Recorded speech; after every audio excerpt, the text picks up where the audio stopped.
So we're going to take this part of the video, and then with this, we're going to discern between good fear and bad fear, because I do think that there actually is a good fear and there is a bad fear, but we're going to get into that in a bit. The first scripture we're going to go into is for Psalm 112. How blessed is the man who fears the Lord, who greatly delights in his commandments. So that fear, I'm going to label it as good fear, because here God is clearly making it known to us that that kind of fear is good, because you need that kind of fear, because that fear gives you blessings. So I'm going to say that is a good fear. And then there is for Psalm 115 verse 13, he will bless those who fear the Lord, the small and the great. So there again, if you have this fear, there's blessings attached to it. So you know that this is a good fear.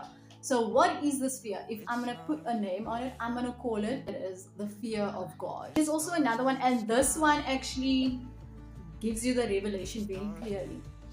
So this one is Deuteronomy 6 verse 24. And this is, so the Lord commanded us to believe all these statutes, to fear the Lord our God for our good always and for our survival. So once again, this is, we see again like the pattern of where fear, or the good fear at least, is actually for our survival. And I'm going to put this as a good fear, and I want you to also take note of how the good fear is connected to the fear of God. And the fear of God is mostly, it's basically just revering God. It's obeying his instruction and his commandments.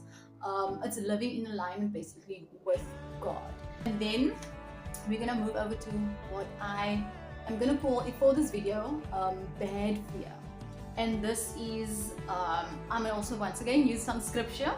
So, for God has not given us the spirit of fear, but of power and of love and a sound mind.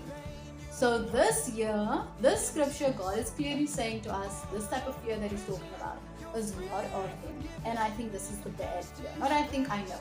This is the bad fear. This is the type of fear that you don't want. And I think this is the type of fear that keeps you stuck. It keeps you blocked.